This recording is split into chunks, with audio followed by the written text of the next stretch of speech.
I wasn't ready for this. The DNA test arrived today, the same day my ex-wife was getting married. I held it in my hands, and suddenly everything I believed about my son was about to change. The envelope arrived early that morning, thin and white, with my name written clearly on it, and I felt a cold weight in my chest as I picked it up, knowing immediately it wasn't just paper, but something that could change everything I thought I knew. And when I remembered that today was her wedding day, my ex-wife's new beginning with someone else, the timing hit me like a silent blow, and I couldn't help but sit down slowly at the same table where we once shared dinners and dreams, my hands shaking as I held the envelope, staring at it, thinking of all the years we spent together, the quiet fights, the small lies, the growing distance that I never confronted. The son we raised together who had my eyes but maybe not my blood. The late nights she explained away with calm words. The way I stayed quiet through it all because I wanted to believe in love and family. The moments when doubt crept into my mind, when people whispered he didn't look like me. The days when I wanted to ask her directly but stopped, afraid of breaking everything. And now, holding this envelope, the truth seemed to weigh heavier than any words I could say. And when I finally opened it slowly, my chest tight, hands trembling, I read the first lines and stopped, unable to breathe as I saw the words I never wanted to see.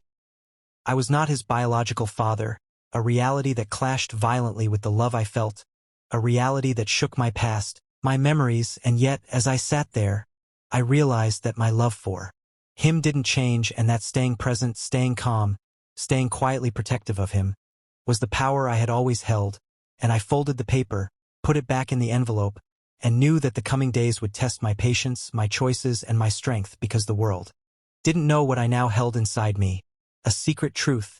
And that night I reflected on every small moment, every pause, every hidden look, every late call, and every silent fight, realizing how much of our lives had been shaped by quiet suspicions, until finally I made the decision that no matter what the law said, no matter what the world believed, I would stay in my son's life, as his father, not by blood but by love, by presence, by every moment I had ever cared for him.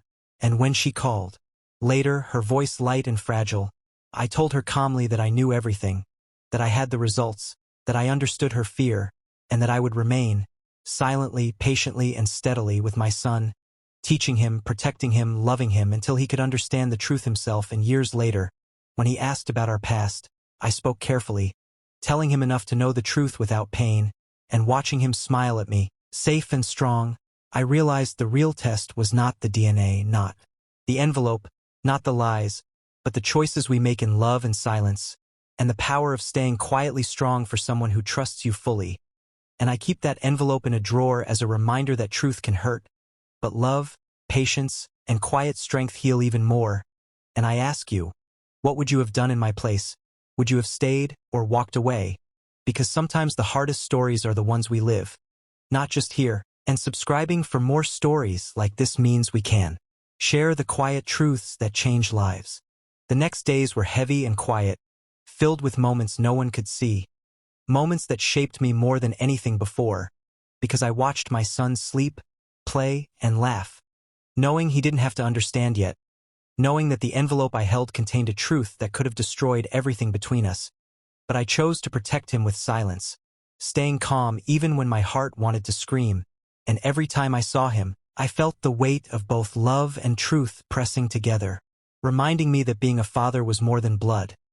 It was being present, patient, and steady, and slowly I started planning how to navigate the new reality, how to keep my connection without creating chaos, how to show care without spilling anger, because I understood finally that silence could be a shield, and that sometimes the quietest choice is the strongest. And when I thought about her, my ex-wife, now married to someone else, I felt a mix of pity, anger, and understanding, realizing she too was trapped in her own fear and lies, and the knowledge that the new husband might not know the truth gave me a strange comfort, because the chaos of secrets would not touch my son if I stayed strong.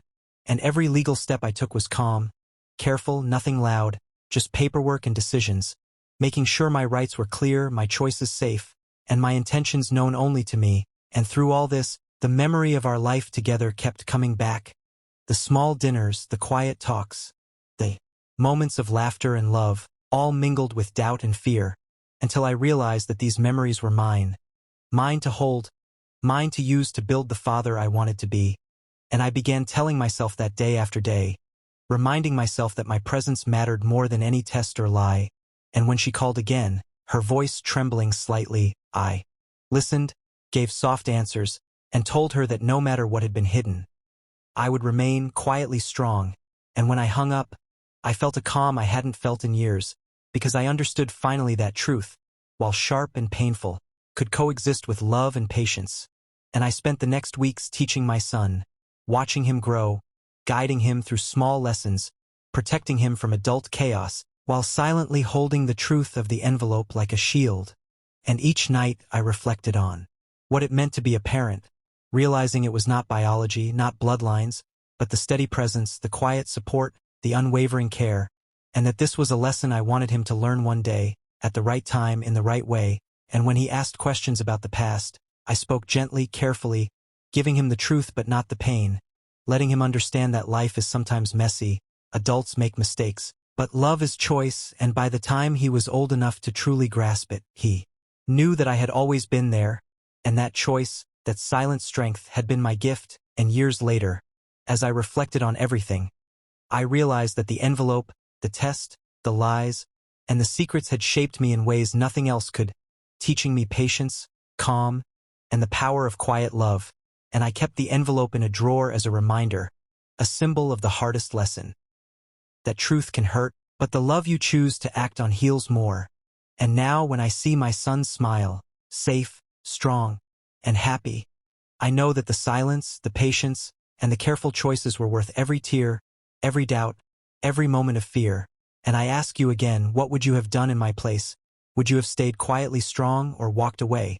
Because sometimes the most difficult stories are the ones we live in silence, protecting those we love, and subscribing for stories like this lets us share the power of patience, love, and quiet strength that can change lives forever.